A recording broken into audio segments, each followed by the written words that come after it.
parity. Seems like right now we have a lot of parity. It goes back to almost like the 1970s when you had 7, 8 different teams that won a championship.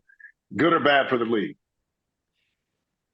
I'm kind of an agnostic on this one. So the good part of I know it sounds like I'm ducking, but I'm not, I swear. I told you I'm all about nuance, Jim. Give me. You want a hot take? Don't nuance this thing over here. No, I don't want a hot take. Is it yes or no? Okay, because you're going to get into this and try to break it down a lot more. Right. Yes or no, then go into it. Okay. All right. Parity is good for the league on balance because you have 30 teams, a lot of which are in less glamorous markets, right? Smaller markets, cold weather markets, places that you can't necessarily attract superstars in free agency. And so for the longest time, when we talked about dynasties, those dynasties were more often than not in bigger markets, San Antonio notwithstanding, they're the exception to that rule. And there's something to that. I think what's healthy for the league overall, economically, and for fan engagement in certain markets is that every fan base believes their team has a chance. They're never looking up and going, you know what? I love what our team is doing, but we're never going to be able to beat the LA teams or the New York teams or the Miami teams because those teams outspend us because they make more in their local TV revenue, or they're more attractive to superstars, and we can't compete with that.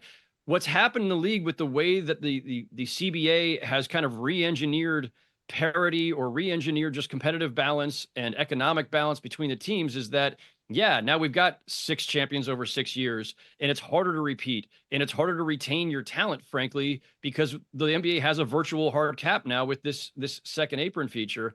And, the good news is it means that everybody feels like they've got a shot, or more teams feel like they have a shot. Fan bases don't feel depressed like they're just out of it right off the bat, unless your team is planning to be in a rebuild.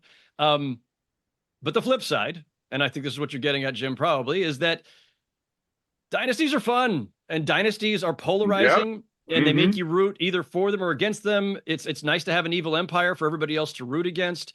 I felt like in the 90s, everybody was either a default Chicago Bulls and Michael Jordan fan, or a fan of the Pistons, the Lakers, the Pacers, the Knicks, somebody that you're hoping would knock them off. The Warriors obviously were the big bad for a while, especially after they got Kevin Durant.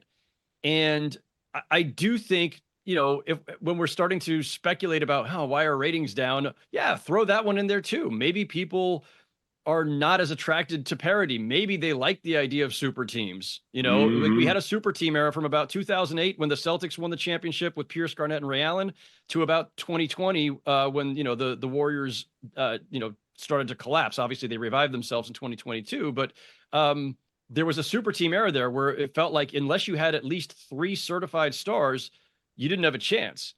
And we've moved away from that now, and the league has engineered it that way. Is that why interest might be, or ratings might be down? I don't know. I think, like I say, I know you hate me doing nuance, but there's benefits to both. There's benefits to both sides of this. And I do think it's healthy for the league that all 30 teams feel like they've got a shot, and that nobody can just be outspent by hundreds of millions of dollars. Check out new episodes of The Jim Jackson Show every Thursday. Watch on The Rich Eisen Show YouTube page. Follow the show on Instagram @Jim Jackson Show, or listen wherever you get your podcasts.